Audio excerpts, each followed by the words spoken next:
Senhores, seja muito bem-vindo ao nosso canal da equipe Sociedade Z, que será exclusivo para trabalharmos com Dragon Ball. Como primeiro vídeo desse canal, iremos seguir o que fazemos lá no outro, trazer os capítulos mensais de Dragon Ball Super. Mas vale lembrar que o filme do Dragon Ball Super Hero está sendo adaptado nesse capítulo a partir de agora, porém com adições que darão mais camadas a essa saga. Dito isso, vamos começar. Esse capítulo começava com Piccolo observando algo. As crianças passavam por ele impressionadas com a sua aparência e tamanho. Em seguida, o narrador dizia: ele está parado em um pacato jardim de infância.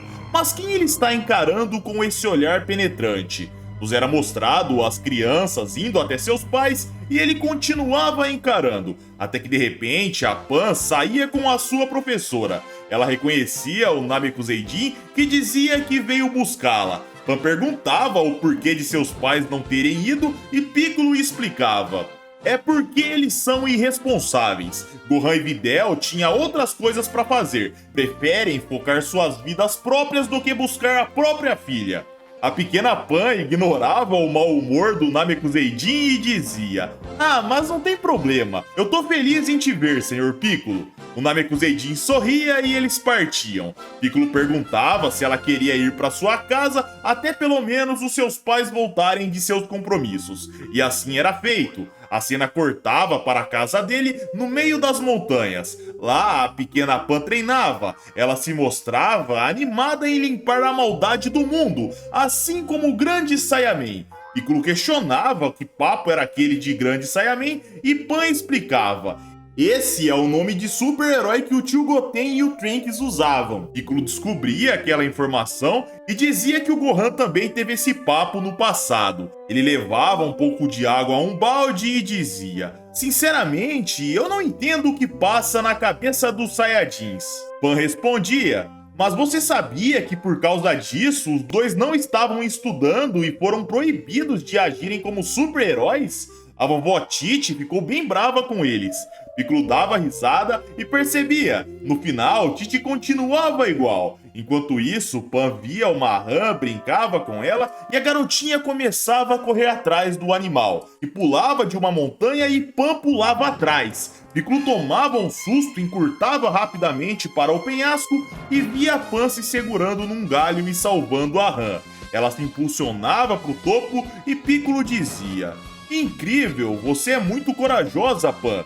E aqui, galera, olhem a desenvoltura que a Pan tem. Mesmo com 3 anos de idade, ela se mostra tranquila ao saltar de uma montanha, claramente tendo mais proeza que seu pai nessa idade. E aqui, galera, eu falo proeza e não talento. O Gohan tinha aquele poder oculto que tornava ele um monstro num piscar de olhos. Porém, no geral, na forma base, digamos assim, a Pan é mais talentosa.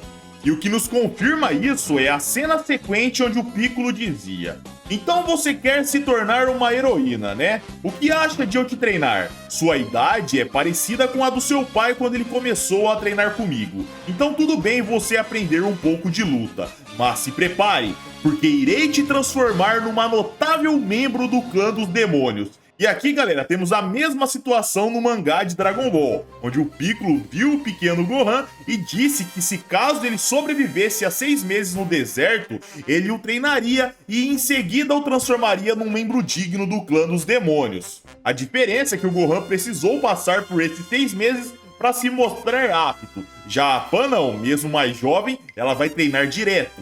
E ao ouvir o convite do Namekuseidin, ela adorava. Pan saltava nele e comemorava segurando nas antenas do mesmo, porém Piccolo não gostava, mas obviamente tolerava. Enquanto isso, a cena ia para o departamento de polícia da cidade oeste.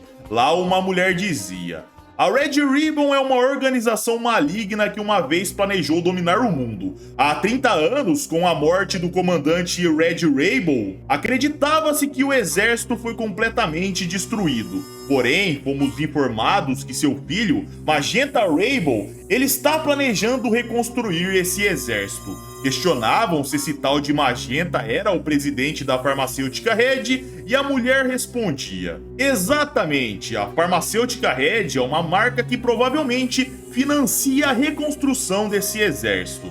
Pelo menos é o que nossa investigação tem concluído. Só que tem um porém. Existe um certo alguém que a Red Ribbon considera a chave para a reconstrução desse exército. O seu nome é Dr. Redo, que atualmente está preso. Mas para explicar isso, por favor, oficial Kuririn, faça isso por nós. E assim era feito. Kuririn assumia o microfone e começava a explicar. Redo é o neto de um cientista que serviu ao exército da Red Ribbon. Seu nome era Dr. Gero. Apesar de estar preso, ele possui qualificações de professor e doutor na sua área de ciência. Seu pai era o segundo filho do Dr. Gero. Ele faleceu num acidente quando o filho estava apenas no fundamental. Assim, o garoto usou a herança herdada e sobreviveu por conta própria. Sua mente brilhante permitiu que ele obtivesse um doutorado aos 14 anos de idade. Mas sua personalidade peculiar o impedia de se encaixar em qualquer laboratório. Então ele usou um pouco que restou da sua herança para continuar com suas pesquisas. E aqui, galera, vamos para a árvore genealógica dessa família que está sendo mostrada pra gente. O Dr. Gero teve um filho com a Vomi, que nos jogos é conhecida como a Android 21. O filho era chamado Gevo, que conhecemos em Dragon Ball como o Android 16. Ou seja, galera, o Android 16 é tio do Dr. Redo. Eu creio que muitos que já viram o filme já sabiam dessa informação, mas para quem não sabia, agora tá informado. Então vamos continuar. Um dos policiais perguntava o porquê da Red Ribbon estar atrás de Redo e a mulher explicava. Ele possui dados de uma arma biológica herdada do seu avô. Se completarem essa arma, será um problema absurdo para todos nós. Estou certo, oficial Kuririn? O mesmo dizia que sim, e ele explicava: nós precisamos detê-los a todo custo. Redo disse que tem dados guardados na sua mente, então precisamos impedir essa união. A mulher alertava: Redo será solto em 3 meses. O exército Red Ribbon, com toda certeza, entrará em contato com ele na hora certa. E será aí que também entraremos. Vamos encontrar o esconderijo secreto e aí sim acabar com suas ambições. Os militares diziam sim senhora e a cena cortava para a sede da farmacêutica Red. Lá, uma abelha chegava no local. Ela entrava nas instalações seguindo um homem e esse homem entrava numa sala. Lá alguém dizia: "E então, Carmine, descobriu algo sobre o Dr. Redo?" Carmine respondia: "Eu descobri que ele está numa prisão." O homem sentado questionava: "Então você não pode trazê-lo para cá. Mas você sabe que precisamos dele para reconstruir o nosso exército, certo?" Carmine dizia: "Sim, senhor, mas não se preocupe, comandante Magenta. Ele sairá em 3 meses. Até lá, cuidaremos de tudo." O comandante Magenta escutava aquilo e dizia: "Entendi. É bom você não estragar tudo, ouviu? Pois eu realizarei o sonho que meu pai não conseguiu realizar. O sonho de conquistar o mundo." Assim, galera, um time skip de 3 meses acontecia. Na prisão, o Dr. Redo saía de lá olhando para o seu pulso e sendo xingado por alguém dentro da prisão. Ele ativava o dispositivo no seu pulso e uma explosão acontecia lá dentro. Ele sorria e um carro se aproximava na mesma hora. Lá dentro, como planejado, estava o comandante Magenta, que dizia: "Você é o Dr. Redo, correto? Estive esperando por você." "O meu nome?" Redo interrompia e dizia: "Você é o presidente da farmacêutica Red, certo?" Magenta olhava impressionado e perguntava como ele sabia. E o doutor explicava: "Eu já te investiguei. Seu motorista me espionava enquanto eu frequentava o pátio de exercícios da prisão um dia desses, correto? Eu achei muito suspeito quando eu percebi. Então eu decidi te seguir." Carmine perguntava como ele perseguiu, afinal ele não viu ninguém. O doutor erguia seu pulso e dizia: "Hashimaru, vem aqui." Uma abelha androide chegava em alta velocidade, pousava no ombro do doutor que explicava: "Esse é o meu agente ciborgue. Eu o fiz modificando uma abelha de verdade." Ele seguiu seu motorista até o escritório presidencial da farmacêutica Red. Em seguida, reportou o ocorrido para mim. Mas, na verdade, eu não pude entender muito bem a conversa de vocês. Mas a parte do exército Red Ribbon eu escutei muito bem. Então se importariam de me explicar o que querem com isso? Magenta se mostrava impressionado, o convidava para entrar no carro para conversar, e assim era feito. Eles partiam e nos era mostrado. Atrás de uma placa, Kuririn os investigava. Ele passava a informação para sua unidade, que diziam para ele acompanhar os mesmos e descobrir a localização exata do esconderijo.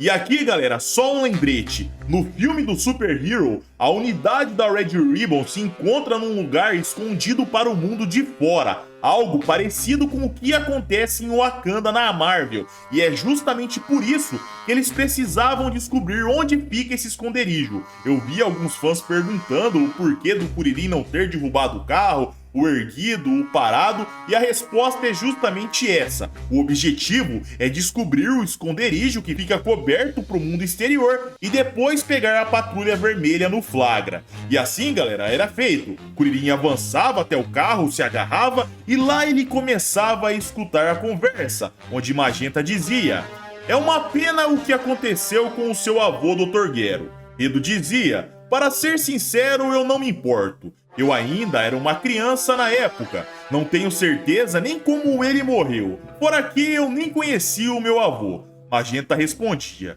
"Entendo, mas saiba que para nós foi uma grande perca. Gero era um gênio com grandes habilidades na fabricação de androides. Mas, de qualquer forma, seu entusiasmo pela pesquisa de androides é tão grande quanto o do seu avô. Que tal nos ajudar assim como ele?" Edo falava: "Entendi. Já que meu avô se foi, vocês querem substituí-lo pelo super gênio Dr. Redo, correto?" Kuririn, galera, continuava escutando, começava a se reposicionar para escutar melhor aquela conversa, e nessa hora ele dava uma bobeira, porque sua cabeça era vista por Redo, e Magenta continuava dizendo: "Se você se juntar a nós, terá todos os fundos e equipamentos para a pesquisa que precisar. Fora isso, você receberá 300 milhões por Android." Edo apertava um botão, se aconchegava no banco do carro e dizia que não tinha certeza se deveria aceitar. A cena ia para a parte de fora do carro e a conversa deles ecoava com Redo dizendo: "Meus pais nunca gostaram do meu avô trabalhando para a Red Ribbon. Além disso, se vocês estão atrás de dominar o mundo como antigamente, isso vai na contramão com os meus ideais." Nessa hora, Hashimaru, a abelha androide, se aproximava de Kuririn, que a percebia. O androide se preparava e lançava um ataque com seu ferrão. Kuririn se esquivava e o carro tremia com aquele impacto. Redo olhava para trás confuso, porém não via nada. E Redo continuava dizendo, porém totalmente ciente do que acontecia lá fora: "Saiba que eu sou um grande fã de super-heróis fortes e maneiros." E Magenta respondia: "Assim, eu ouvi dizer que você gosta de super-heróis, mas saiba que o nosso objetivo é purgar o mundo de pessoas perigosas e rebeldes. Assim, criaremos um mundo pacífico, onde nós iremos comandar." Ou seja, você percebe? No final, também somos uma espécie de super-heróis. Enquanto Kuririn via a abelha retornando em direção a ele, o careca avançava. Enquanto o combate contra o androide começava a acontecer, a conversa continuava com Redo dizendo: "Então, para criar o mundo que você deseja, você precisa de força." Bem, eu não estou interessado nesse tipo de coisa. Na verdade, nada além da minha pesquisa tem o meu interesse. Magenta insistia, ele dizia: "Que tal então 1 bilhão por Android? É justo para você?" Redo falava: "1 bilhão é uma oferta que de fato eu não posso recusar." Carmine apontava um revólver e dizia: "Você não pode mesmo." Porém, galera, Redo nem ligava. Confortável no banco do carro, ele dizia: "Pelo jeito irei aceitar. Mas saiba que eu não irei aceitar porque você me apontou uma arma. Eu injetei uma droga poderosa na minha pele, que me torna resistente a vários tipos de impactos. Além disso, não se esqueça, eu ainda possuo a Hashimaru. Essa minha abelha androide é tão forte que eu duvido muito que vocês resistiriam a uma picada dela.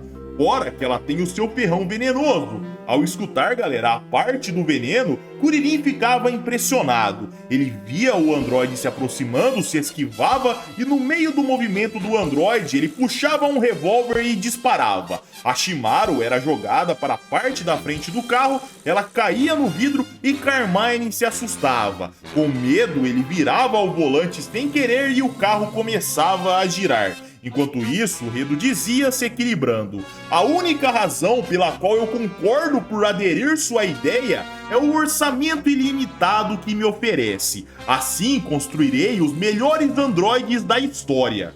Carmine assumia o controle do carro novamente e nos era mostrado Hashimaru no chão.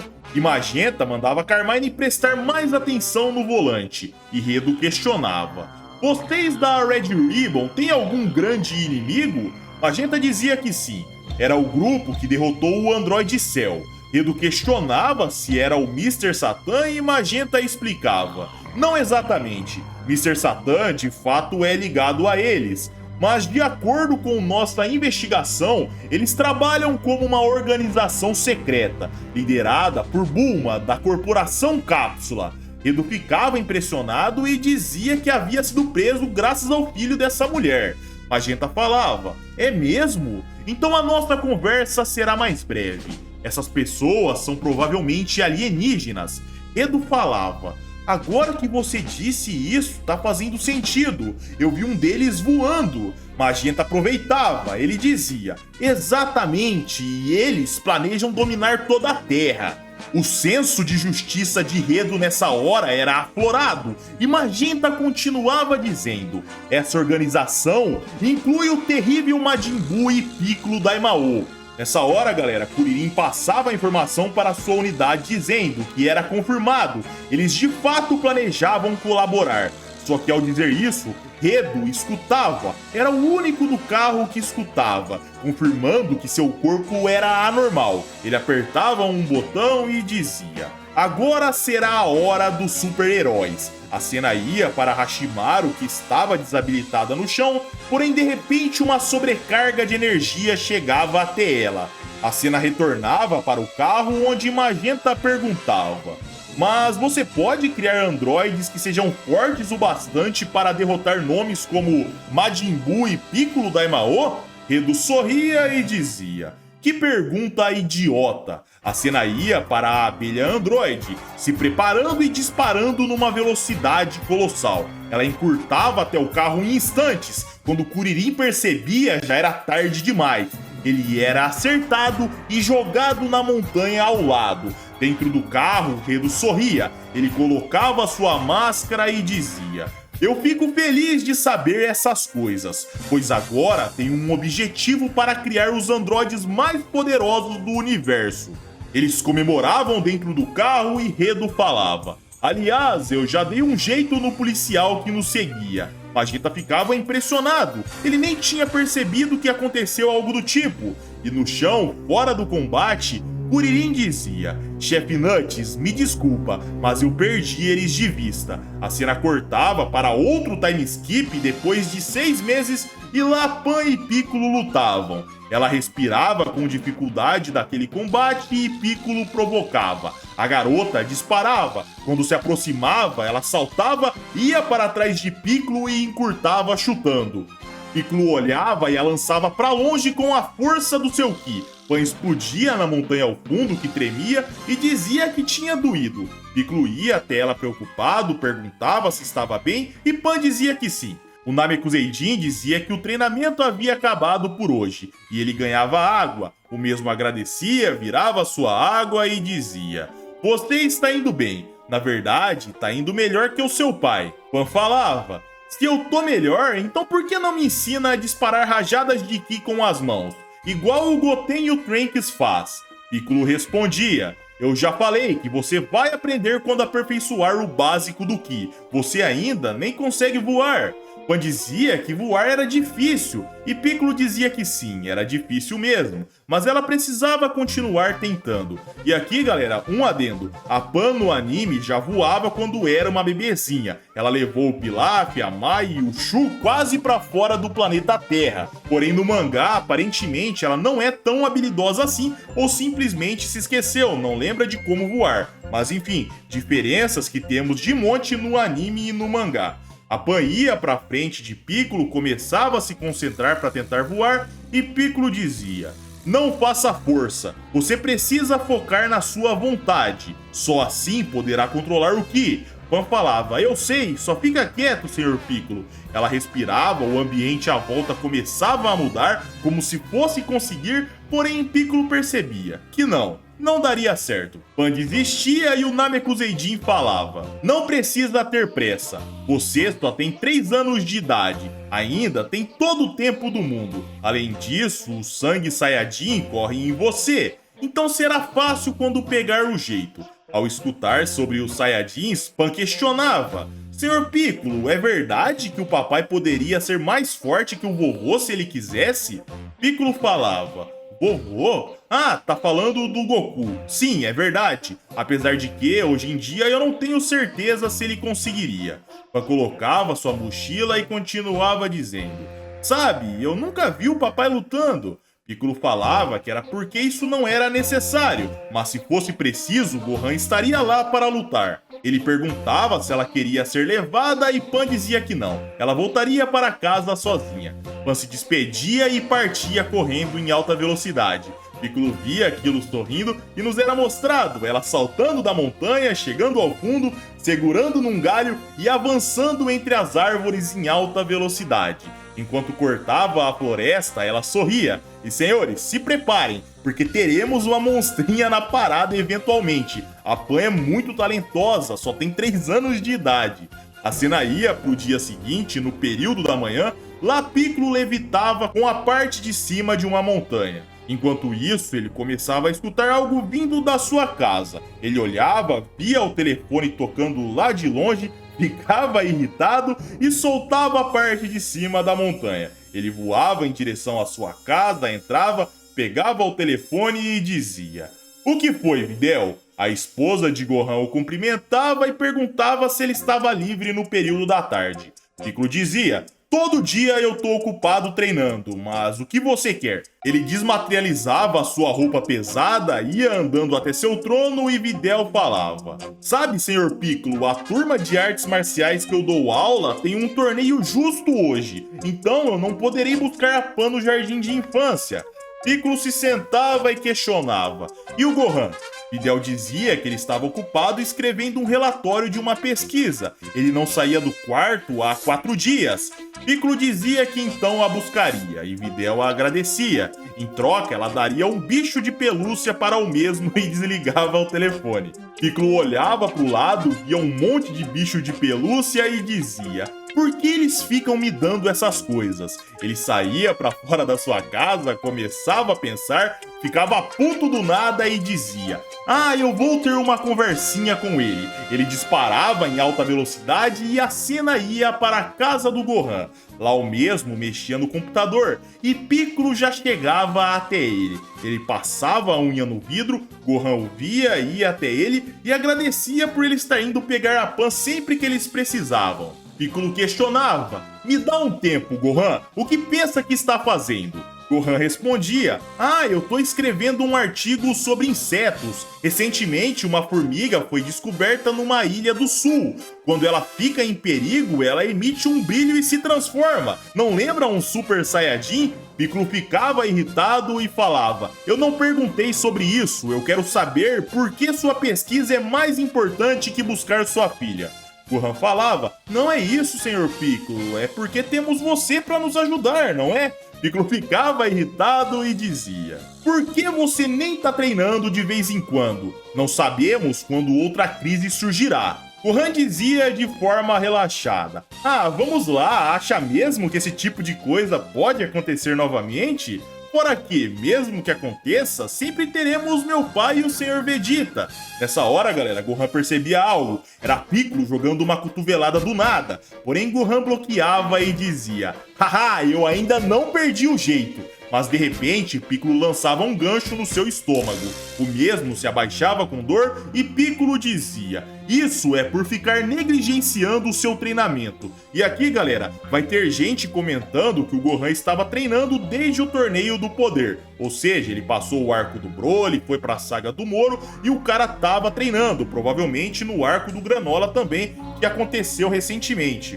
E aqui agora, e no filme do Super Hero, o Piccolo diz que o Gohan negligencia o seu treinamento, mas no próprio filme, no finalzinho, o Gohan comenta que ele estava treinando sim, só que escondido. A prova disso foi seu Macanco Sapô sinistro no finalzinho. Provavelmente aqui seguiremos a mesma linha, o Gohan deve estar treinando, porém escondido. O Piccolo esticava sua mão, materializava sua roupa pesada no seu aluno, que caía com o peso. Ele se levantava reclamando e Piccolo provocava. E aí, isso não te traz lembranças? Gohan dizia que trabalhar daquela forma seria difícil, e seu mestre dizia para ele não reclamar, pois daqui a pouco ele já estava indo buscar a Pan, que era obrigação do Gohan. O mesmo agradecia e dizia que daria mais bichos de pelúcia para o Namekuseidin. E Piccolo questionava: da onde vocês tiraram que eu gosto dessas coisas? Ele saía voando irritado e a cena cortava para ele mesmo, meditando no topo da sua montanha aguardando o horário de buscar a Pan. Ele dizia: minha mente não tá tranquila depois do dia de hoje, eu preciso me concentrar. Mas de repente, galera, um feixe de luz era visto no céu. Um disparo de energia chegava em direção a Piccolo. O mesmo olhava e a explosão acontecia. A poeira erguia em volta e Piccolo começava a aparecer ileso no meio dela. E ele questionava: você está interferindo no meu treino. Quem é você? No céu, alguém aguardava sorrindo. A cena chegava para perto e nos era mostrado. Esse alguém tinha uma arma estranha na mão. Ele a girava, aguardava e dizia: você deve ser Piccolo Daimao. O Namekuseidin falava: desculpe, agora eu sou apenas Piccolo. O ser estranho ficava confuso e falava: mas o que isso quer dizer? Piccolo respondia: é complicado, mas de qualquer forma, quem é você e por que usa essa roupa de herói cafona? O homem estranho dava risada e dizia: poxa, você deveria ter dito que a minha roupa era retrô, mas infelizmente para você, a minha identidade é um segredo. Ele fazia uma posição e Piccolo via a marca da Red Ribbon na roupa do cara. Ele ficava olhando meio irritado e o capítulo chegava ao fim. Bom, senhores, para quem viu o filme do Super Hero, percebeu que essa saga será curta. A história é praticamente a mesma no seu grosso, porém com algumas adições que são bem-vindas. O Kuririn descobriu sobre o exército da Red Ribbon aqui, a abelha Android é bem mais forte do que no filme, e eu acredito que esse será um bom caminho. Se vocês também curtiram, eu conto com seu like para ajudar o nosso novo canal, afinal precisamos crescer por aqui também. Nós faremos bastante conteúdo de Dragon Ball, então se inscreva. Se você não quer perder nada da franquia, vem aqui com a gente, porque falaremos sobre jogos, notícias e obviamente os capítulos do mangá. Bom, é isso aí, senhores. Um abraço, fiquem com Deus e tamo junto!